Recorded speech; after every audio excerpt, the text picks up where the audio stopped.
Hello दोस्तों, नमस्कार। आप सभी का स्वागत है आपके अपने यूट्यूब चैनल एक्सेस एकेडमी पर। दोस्तों, राजनीति विज्ञान या नागरिक शास्त्र का topic wise practice set number 2 के अंतर्गत हमने पार्ट 1 डिस्कस कर लिया था, जिसके अंतर्गत डिस्कस किए गए थे राज्य के अर्थ, परिभाषा और निर्माणक तत्वों तथा राज्य की उत्पत्ति के सिद्धांतों से जुड़े हुए महत्वपूर्ण प्रश्नों का पार्ट 1। आज की इस वीडियो में हम इसी टॉपिक से जुड़े हुए शेष प्रश्नों का पार्ट 2 देखेंगे। तो आप सभी लोगों से निवेदन है कि वीडियो में अंत तक बने रहें और प्लीज वीडियो को लाइक करें, दोस्तों में शेयर करें और चैनल को सब्सक्राइब करें। ये प्रैक्टिस सीरीज और थ्योरेटिकल क्लासेस आप सभी की आगामी परीक्षाओं जैसे TGT, PGT, LT grade, GIC प्रवक्ता, government degree college, assistant professor, Kendriya Vidyalaya Sangathan, Bihar शिक्षक भर्ती टीजीटी, पीजीटी और यूजीसी नेट जेआरएफ वाले अभ्यर्थियों के लिए बहुत हेल्पफुल साबित होने वाली है। तो आइए साथियों, शुरू करते हैं आज का प्रैक्टिस सेट और देख लेते हैं राज्य का अर्थ, परिभाषा, निर्माणक तत्व और उत्पत्ति के सिद्धांतों से जुड़े हुए प्रश्नों का ये पार्ट 2 और ये टॉपिक वाइज प्रैक्टिस सीरीज का पार्ट 2 भी है। तो देखते हैं आज का ये वीडियो। तो साथियों, इस टॉपिक के कल के वीडियोज में हमने 57 यानी 57 नंबर तक के प्रश्नों को कवर कर लिया था। आज हम 58 नंबर से शुरू करेंगे। तो आज के वीडियो का पहला प्रश्न है, आधुनिक युग में राज्य का अनिवार्य कार्य नहीं है। ऑप्शन ए सुरक्षा, ऑप्शन बी अंधविश्वासों का निवारण, ऑप्शन सी परिवहन व संचार की व्यवस्था और ऑप्शन डी धर्म का प्रचार। तो राइट आंसर आप सभी का हो जाएगा ऑप्शन नंबर डी, धर्म का प्रचार करना राज्य का अनिवार्य कार्य नहीं है। अगला प्रश्न है, मार्क्सवादियों की दृष्टि में राज्य क्या है। ऑप्शन ए श्रमिक वर्ग का प्रतिनिधि, ऑप्शन बी समस्त समुदायों का प्रतिनिधि, ऑप्शन सी एक वर्ग संरचना और ऑप्शन डी एक सशक्त संगठन। राइट आंसर आपका ऑप्शन नंबर सी हो जाएगा। मार्क्सवाद के अनुसार राज्य एक वर्ग संरचना है और जिसका निर्माण धनी वर्ग के लोगों के द्वारा किया गया, यानी पूंजीपतियों के द्वारा इसका निर्माण किया गया था। अगला प्रश्न देखते हैं दोस्तों, समाजवादी राज्य को मानते हैं। ऑप्शन ए एक आवश्यक बुराई, ऑप्शन बी शोषण का एक साधन, ऑप्शन सी एक दैवीय संस्था, ऑप्शन डी एक सकारात्मक सुकृत्य। राइट आंसर आपका ऑप्शन नंबर डी हो जाएगा। समाजवादी राज्य को एक सकारात्मक सुकृत्य मानते हैं। राज्य एक दैवीय संस्था है, ऐसा राज्य की उत्पत्ति के दैवीय सिद्धांत के समर्थकों का मानना है। शोषण के साधन के रूप में मार्क्सवादी विचारधारा राज्य को मानती है और एक आवश्यक बुराई के रूप में नकारात्मक उदारवाद मानता है। अगला प्रश्न है, राज्य अस्तित्व में है क्योंकि समाज में अपराध का अस्तित्व है, अन्यथा राज्य की जरूरत नहीं होती। यह कथन किसका है। Option A Cicero, option B Green, option C Spencer और option D Rousseau. Right answer आपका हो जाएगा ऑप्शन नंबर सी, ये कथन स्पेंसर का है। अगला प्रश्न है, निम्न में से कौन राज्य के आवश्यक तत्व के रूप में भूभाग को वरीयता देता है। ऑप्शन ए ब्लंटसली, ऑप्शन बी अरस्तु और ऑप्शन सी हीगल और ऑप्शन डी प्लेटो। राइट आंसर आपका हो जाएगा ऑप्शन नंबर ए, ब्लंटसली जो है राज्य के आवश्यक तत्वों के रूप में भूभाग को वरीयता देते हैं। राज्य के 4 आवश्यक तत्व हैं, जनसंख्या, निश्चित भूभाग, सरकार और संप्रभुता, जिसमें कुछ विचारक ऐसे हैं जो राज्य के लिए निश्चित भूभाग को आवश्यक तत्व के रूप में नहीं सम्मिलित करते हैं और कुछ सम्मिलित करते हैं। इसमें सम्मिलित करने वाले लोगों के बारे में पूछा गया था, तो उसका राइट आंसर ऑप्शन ए हो जाएगा। आप सभी को बताना है कि प्लेटो और अरस्तु इन दोनों के अनुसार जो है राज्य, आदर्श राज्य की जनसंख्या कितनी होनी चाहिए, ये कमेंट करना है आप सभी को। अगला प्रश्न है, ब्लंटसली के मत में राज्य का तत्व क्या नहीं है। ऑप्शन ए जनता, ऑप्शन बी एकता, ऑप्शन सी आज्ञा पालन की भावना, ऑप्शन डी इनमें से कोई नहीं।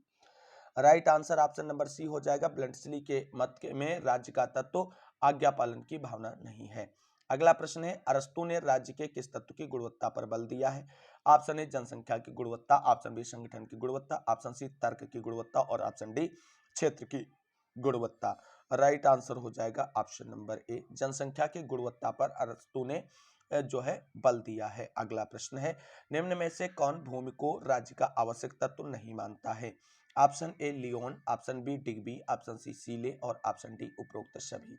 Right answer option number D हो जाएगा। उपरोक्त सभी विचारक जैसे लियोन, डिग्बी, सीले, ये सभी राज्य के लिए भूमि को एक आवश्यक तत्व के रूप में नहीं मानते हैं।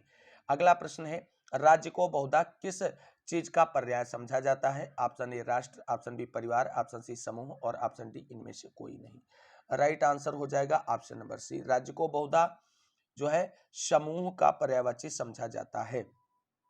अगला प्रश्न है, राज्य के संबंध में अरस्तू का कौन सा कथन सत्य है? ऑप्शन ए, राज्य व्यक्ति का पूर्वगामी है। ऑप्शन बी, राज्य प्राकृतिक है। और ऑप्शन सी देखते हैं, ऑप्शन सी है मनुष्य एक सामाजिक प्राणी है। और ऑप्शन डी उपरोक्त सभी। तो राइट आंसर आपका होने वाला है ऑप्शन नंबर डी, उपरोक्त सभी कथन जो है वो अरस्तु से ही संबंधित हैं। अगला प्रश्न है, राज्य पृथ्वी पर ईश्वर का अवतरण है, यह कथन किसका है? Option A Locke, option B Fichte, option C Hegel और option D Bentham. Right answer आपका ऑप्शन नंबर सी हो जाएगा। हीगल ने कहा है कि राज्य पृथ्वी पर ईश्वर का अवतरण है और ये कई बार पूछी गई परिभाषा है, तो आप सभी इसे ध्यान रखें। ऑप्शन है, अगला प्रश्न है, राज्य व्यक्ति का बृहत्तर रूप है या विराट रूप है, ये किसने कहा है? ऑप्शन ए अरस्तु, ऑप्शन बी सुकरात, ऑप्शन सी प्लेटो और option D Pythagoras. Right answer आपका होगा ऑप्शन नंबर सी, प्लेटो। यानी जब राज्य को व्यक्ति का बृहद रूप कहा जाएगा तो आपको ध्यान रखना है वहां पे प्लेटो ही ऑप्शन सही करना है। अगला प्रश्न है, राज्य ना एक समित होने वाली बुराई है, किसका विचार है? ऑप्शन ए व्यक्तिवादी, ऑप्शन बी अराजकतावादी, ऑप्शन सी उदारवादी और ऑप्शन डी मार्क्सवादी। Right answer option number B है। अराजकतावादी विचारक मानते हैं कि राज्य एक ना समित होने वाली बुराई है। वहीं मार्क्सवादी विचारक मानते हैं कि राज्य जो है एक दिन मुरझा जाएगा और राज्य का अंत हो जाएगा। अगला प्रश्न है, राज्य के किस मूल तत्व के संबंध में विद्वानों में सर्वाधिक विवाद है? ऑप्शन ए जनता, ऑप्शन बी सरकार, ऑप्शन सी प्रभुता और ऑप्शन डी भूभाग। राइट आंसर आपका होगा ऑप्शन नंबर सी, प्रभुता या जिसे संप्रभुता के नाम से भी जानते हैं। इसको लेकर के जो है राजनीतिक विद्वानों में सर्वाधिक विवाद देखने को मिलता है। अगला प्रश्न है, the theory and practice of modern government पुस्तक किसकी है? Option A Laski, option B Finer, option C Sabine और option D Bryce. Right answer आपका होने वाला है ऑप्शन नंबर बी, यह पुस्तक फाइनर महोदय की है। फाइनर महोदय ने दबाव समूहों के बारे में विस्तृत रूप से चर्चा की है और इन्होंने दबाव समूहों को अदृश्य साम्राज्य के रूप में भी जो है संबोधित किया है। अगला प्रश्न है, राज्य की आज्ञा सबको सर्वथा मान्य होगी, यह कथन किसका है? Option A Zimmern, option B Sidgwick, option C Laski, option D Garner. Right answer आपका ऑप्शन नंबर बी हो जाएगा, यह कथन सिजविक महोदय का है। अगला प्रश्न है, the state in theory and practice किसकी पुस्तक है? Option A Sabine, option B Finer, option C Garner और option D Laski. Right answer होगा ऑप्शन नंबर डी, यह पुस्तक लास्की महोदय की है। अगला प्रश्न देखते हैं दोस्तों, अरस्तु ने किस तरह के राज्य का समर्थन किया है? ऑप्शन ए विशाल, ऑप्शन बी लघु, ऑप्शन सी मध्यम और ऑप्शन डी इनमें से कोई नहीं। Right answer option number C हो जाएगा, अरस्तु ने मध्यम राज्य का समर्थन किया है। अगला प्रश्न है, पॉलिटिक्स किसकी कृति है? ऑप्शन ए अरस्तु, option B Laski, option C Bryce, option D इनमें से कोई नहीं। राइट आंसर आपका हो जाएगा ऑप्शन नंबर ए, पॉलिटिक्स पुस्तक अरस्तु की है और अरस्तु ही राजनीति विज्ञान के जनक माने जाते हैं और इन्होंने सबसे पहले पॉलिटिक्स शब्द का भी प्रयोग किया था। अगला प्रश्न है, छोटे राज्य का विचार ही हास्यास्पद है, ऐसा कौन मानता है? Option A Plato, option B Lenin, option C Trotsky, option D Marx. तो राइट आंसर होगा ऑप्शन नंबर सी, ऐसा ट्राटस्की मानते हैं। अगला प्रश्न है, विश्व राज्य की अवधारणा का कौन समर्थक है? Option A Cicero, option B Austin, option C Engels और option D Green. Right answer आपका होगा ऑप्शन नंबर ए, सिसरो और विश्व राज्य की अवधारणा के समर्थक हैं। अगला प्रश्न है, कौन बड़े राज्य का प्रबल समर्थक है? Option A Lord Attenborough, option B Lord Acton, option C Cicero और option D CEM Joad. Right answer होगा option number A, Lord Attenborough जो हैं वो बड़े राज्य के प्रबल समर्थकों के रूप में जाने जाते हैं। अगला प्रश्न है, निम्न में से राज्य के स्वरूप की क्या विशिष्टता है? ऑप्शन ए स्थायित्व, ऑप्शन बी निरंतरता, ऑप्शन सी दोनों, ऑप्शन डी इनमें से कोई नहीं। तो राइट आंसर है ऑप्शन नंबर सी, राज्य के स्वरूप की जो विशिष्टता है वो स्थायित्व और निरंतरता दोनों है और इस प्रकार से राइट आंसर आपका ऑप्शन नंबर सी हो जाएगा। अगला प्रश्न है, राज्य का सार तत्व क्या है? जो है ऑप्शन ए प्रभुसत्ता और ऑप्शन बी परिवार, ऑप्शन सी समाज और ऑप्शन डी सरकार। राइट आंसर होगा ऑप्शन नंबर डी। हमने कई बार बताया है, जब सार तत्व पूछा जाएगा तो आपको सरकार टिक करना है, प्राण तत्व पूछा जाएगा तो प्रभुसत्ता को टिक करना है। अगला प्रश्न है दोस्तों, अरस्तु ने किस तरह के राज्य की कल्पना की थी? ऑप्शन ए सावयवी राज्य, ऑप्शन बी सर्वांगीण राज्य, और ऑप्शन सी कल्याणपरक राज्य, और ऑप्शन डी उपरोक्त सभी तरह के राज्यों की। राइट आंसर आपका हो जाएगा ऑप्शन नंबर ए, अरस्तु ने सावयवी राज्य की कल्पना की थी। अगला प्रश्न है दोस्तों, राज्य के उद्देश्यों की पूर्ति समाज में ही संभव है, ऐसा किसने माना है? ऑप्शन ए अरस्तु, option B MacIver, option C Rousseau, और ऑप्शन डी उपयुक्त सभी ने। राइट आंसर हो जाएगा आपका ऑप्शन नंबर डी, उपरोक्त सभी ने माना है कि राज्य के उद्देश्य की पूर्ति समाज में ही संभव है। अगला प्रश्न है दोस्तों, व्यवहारिक प्रशासन की दृष्टि से राज्य ही सरकार है, ऐसा मत किसने व्यक्त किया है? ऑप्शन ए लास्की ने, ऑप्शन बी लाक ने, ऑप्शन सी हरनसा ने, ऑप्शन डी मार्क्स ने। राइट आंसर होगा ऑप्शन नंबर ए, ऐसा लास्की ने कहा है। अगला प्रश्न है, यह किसने कहा है कि राज्य मुख्यतः व्यवस्था स्थापित करने वाला समुदाय है? Option A MacIver, option B Lenin, option C Hitler, और option D Mussolini. Right answer हो जाएगा ऑप्शन नंबर ए, मैकाइवर ने कहा है। अगला प्रश्न है दोस्तों, किसने राज्य को राजनीतिक विकास का एक आवश्यक तत्व माना है? Option A Luther, option B Machiavelli, option C बोंदा, ऑप्शन डी इनमें से कोई नहीं। राइट आंसर हो जाएगा ऑप्शन नंबर बी, मैकियावेली ने राज्य को राजनीतिक विकास का एक आवश्यक तत्व माना है। अगला प्रश्न देखते हैं दोस्तों, अगला प्रश्न है, राज्य की इच्छा अनुत्तरदायी नहीं हो सकती, यह किसका मत है? Option A Locke, option B Laski, option C Hobbes, और option D Hearnshaw. Right answer आपका ऑप्शन नंबर बी हो जाएगा, यह कथन लास्की का है। अगला प्रश्न है, यह किसने कहा है कि राज्य स्वयं में सर्वोच्च समाज है? Option A Green, option B Marx, option C Bosanquet, और option D Hegel. Right answer आपका होने वाला है ऑप्शन नंबर सी, यह कथन बोसांके का है। अगला प्रश्न है, राज्य की प्रकृति विषय कितनी अवधारणाएं प्रचलित हैं? Option A 2, option B 3, option C 4, और ऑप्शन डी 6। राइट आंसर आपका ऑप्शन नंबर सी हो जाएगा कि राज्य की प्रकृति विषयक 4 अवधारणाएं प्रचलित हैं। अगला प्रश्न है, राज्य विहीन समाज की परिकल्पना किससे संबंधित है? ऑप्शन ए आदर्शवादियों से, ऑप्शन बी समाजवादियों से, ऑप्शन सी व्यक्तिवादियों से, और ऑप्शन डी अराजकतावादियों से। राइट आंसर आपका क्या होना चाहिए यहाँ पे? तो राज्य विहीन समाज की परिकल्पना का संबंध किससे है, तो ये चीज ध्यान रखनी है। तो क्या अराजकतावादी जो विचारक हैं वो राज्य विहीन समाज की परिकल्पना से संबंधित हैं? तो हाँ, बिल्कुल संबंधित हैं, और right answer option number D हो जाएगा।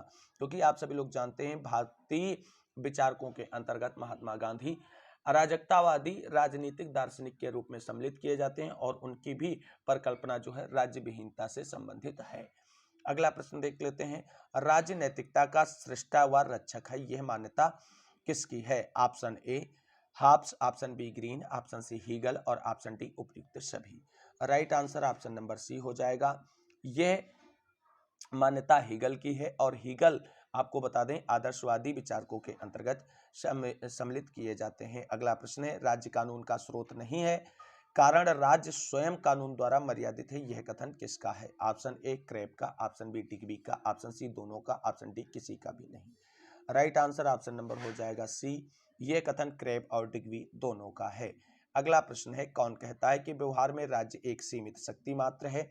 Option A Burgess, option B Burns, option C Barker, और option D Burke. Right answer आपका होने वाला है ऑप्शन नंबर बी, ये स्टेटमेंट बर्न्स का है। अगला प्रश्न है दोस्तों, राज्य हमारे व्यक्तित्व का ही प्रसार है, इस कारण हमारी श्रद्धा का पात्र है, यह विचार किसका है? Option A Locke, option B Burke, option C Cole, और option D Krabbe. Right answer option number हो जाएगा सी, ये कथन जो है कोल महोदय का है। अगला प्रश्न है, किसने राज्य शब्द के स्थान पर राजनीतिक व्यवस्था शब्द का प्रयोग किया है? बहुत ही इंपॉर्टेंट क्वेश्चन है। ऑप्शन ए व्यवहारवादियों ने, ऑप्शन बी उदारवादियों ने, ऑप्शन सी आदर्शवादियों ने, ऑप्शन डी व्यक्तिवादियों ने। राइट आंसर आपका ऑप्शन नंबर ए हो जाएगा, व्यवहारवादियों ने राज्य के स्थान पर राजनीतिक व्यवस्था शब्द का प्रयोग किया है। अगला प्रश्न देखते हैं दोस्तों, अगला प्रश्न है दोस्तों, किसके मतानुसार राज्य का निर्माण सदैव प्राकृतिक विधियों के आधार पर होता है? Option A Althusius, option B Nicholas, option C Jellinek, option D Gettell. Right answer आपका ऑप्शन नंबर बी होगा, निकोलस के अनुसार जो है वो राज्य का निर्माण सदैव प्राकृतिक विधियों के आधार पर होता है। Right answer option number B हो जाएगा। अगला प्रश्न है, निम्नलिखित सिद्धांतों में से कौन सा सिद्धांत यह कहता है कि अधिकार राज्य द्वारा निर्मित एवं कायम रखे जाते हैं? ऑप्शन ए है प्राकृतिक अधिकारों का सिद्धांत, और ऑप्शन बी है अधिकारों का ऐतिहासिक सिद्धांत, ऑप्शन सी है अधिकारों का आदर्शवादी सिद्धांत, और ऑप्शन डी है अधिकारों का कानूनी सिद्धांत। तो राइट आंसर आपका हो जाएगा ऑप्शन नंबर डी। अगला प्रश्न देखते हैं दोस्तों, और आज के वीडियो का अंतिम क्वेश्चन है, और इसी के साथ आप सभी को बता दें राज्य की अर्थ परिभाषा निर्माणक तत्वों से संबंधित महत्वपूर्ण प्रश्नों का ये प्रैक्टिस सेशन होगा। इसके बाद आप सभी को बता दें राज्य की उत्पत्ति से जुड़े हुए सभी सिद्धांतों से सम्मिलित करते हुए इंपॉर्टेंट क्वेश्चंस का प्रैक्टिस सीरीज आप सभी के लिए लेकर के आएंगे, जिसमें लगभग 100 से अधिक क्वेश्चंस आप सभी के लिए बन जाएंगे, और प्रयास करेंगे कि मैक्सिमम सब क्वेश्चंस की व्याख्या कर सकें। तो आज के वीडियो का अंतिम प्रश्न आप सभी लोग देख लेते हैं। अन्य समांशों की तरह राज्य भी कुछ विशेष उद्देश्यों की प्राप्ति की चेष्टा करता है, यह किसका कथन है? Option A Finer, option B Garner, option C Luther, और option D Weber. Right answer option number A हो जाएगा। तो साथियों, ये था आज का प्रैक्टिस सेशन, जिसके अंतर्गत हमने कल के शेष प्रश्नों को इंक्लूड करते हुए प्रैक्टिस सेट आप सभी के लिए बना दिया है। प्रैक्टिस सेट लेट में आया, इसके लिए माफी चाहते हैं, आउट ऑफ स्टेशन होने के कारण डिले हो गया। उम्मीद करते हैं आप सभी लोगों के लिए ये वीडियो काफी हेल्पफुल रहेगा, और जितने भी क्वेश्चंस राज्य की अर्थ परिभाषा और निर्माणक तत्वों से संबंधित बनने थे सब बन गए, और इससे बाहर एक भी क्वेश्चन आपका किसी भी एग्जाम में नहीं जाने वाला है। तो वीडियो अच्छी लगी हो तो लाइक करें, जिससे हमें मोटिवेशन मिले आपके लिए और बेहतर करने का, और दोस्तों में शेयर करें, और चैनल को सब्सक्राइब जरूर करें फ्री स्टडी और फ्री स्टडी नोट्स प्राप्त करने के लिए। मिलते हैं अगली वीडियो में। इस वीडियो को अंत तक देखने के लिए सभी साथियों को तहे दिल से शुक्रिया, बहुत बहुत धन्यवाद। मिलेंगे अगली प्रैक्टिस सेट में, तब तक के लिए सभी साथियों को जय हिंद, जय भारत, वंदे मातरम।